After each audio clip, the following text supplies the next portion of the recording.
ओम गणेशाय नमः। नमस्कार, मैं अविनाश सिंह। आज हम बात करेंगे राहु महाराज के द्वितीय भाव में फल के विषय में। द्वितीय भाव में राहु महाराज क्या फल देंगे? हमारे पूर्वजों ने राहु को शनिवत ही कहा है।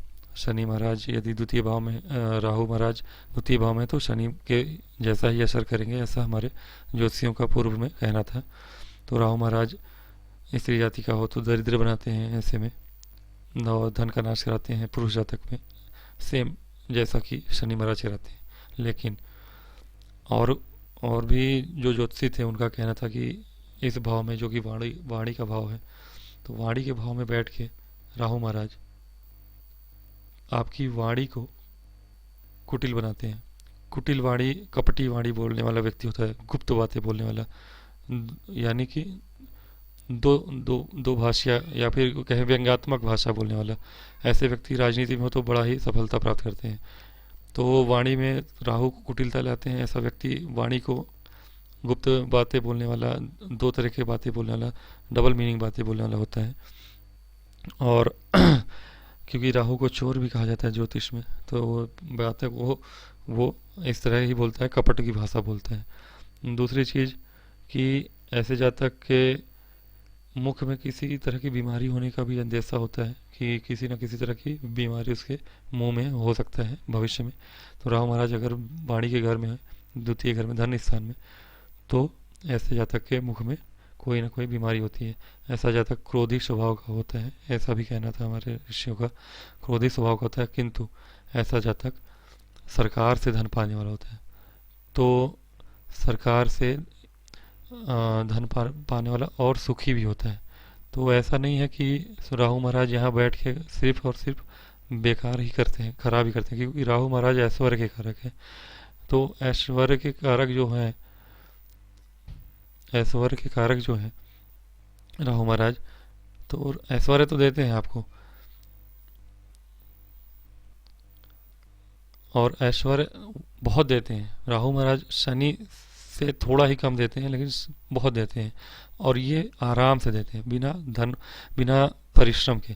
शनि महाराज आपको बहुत परिश्रम करा के और बहुत रईस बनाते हैं, अमीर बनाते हैं, लेकिन वो बहुत परिश्रम कराते हैं, कठिन परिश्रम, बहुत त्याग करना पड़ता है, लेकिन वो बनाते हैं तो बहुत अमीर बनाते हैं। राहु उनके मुकाबले कुछ नहीं है, लेकिन राहु महाराज बिना परिश्रम के आपको ऐश्वर्य देते हैं। और ऐसे में यदि राहु महाराज अपने नीच की राशि में बसना हो, जैसे कि वृश्चिक राशि में कहा जाता है कि वो नीच के हैं, तो वृश्चिक राशि में अगर ना हो राहु महाराज, तो कहीं ना कहीं वो अच्छा फल देंगे। और अगर लाभेश से उनका संबंध हो, तो लाभेश से, हालांकि कर्म भाव से संबंध है, नौवीं दृष्टि यहाँ पड़ रही है, पांचवी दृष्टि यहाँ पड़ रही है, और आठवीं दृष्टि, सातवीं दृष्टि यहाँ पड़ रही है आठवें पे। तो अष्टम पे दृष्टि डाल के ये गुप्त, खुद ही गुप्त व्यक्ति है वाणी से, और ये गुप्त स्थान को देखेगा अगर, तो, और एंसेस्ट्रल प्रॉपर्टी यानी कि पूर्वजों की संपत्ति का कारक अष्टम भाव है।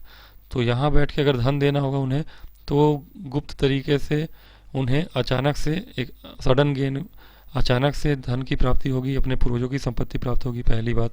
दूसरी चीज़ कि ये ज्योतिष शास्त्र में व्यक्ति का मन जाएगा अगर इस भाव को देखते हैं, और वाणी उसकी ऐसी होगी कि अगर ये ज्ञानी है तो इस भाव से संबंधित बातें वो बोलेगा, ज्योतिष से संबंधित, तंत्र मंत्र से संबंधित बातें बोलेगा वो। छठे घर को देखते हैं तो शत्रु को मारने वाले काम करेंगे वो।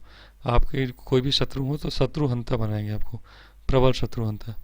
यानी यदि आप का राहु द्वितीय में है तो ये धन नाशक होते हैं, पूर्व में हमारे ऋषियों ने कहा। लेकिन ये छठे, पांचवें भाव से छठे को देखते हैं, छठे घर को, जो रोग ऋण शत्रु का है, तो ये तीनों ही चीज़ों से आपकी रक्षा करेंगे, बशर्ते ये बिगड़े हुए ना हो। बिगड़े हुए होंगे तो ये जस्ट अपोजिट करेंगे, ये तीनों ही आपको परेशान करेंगे।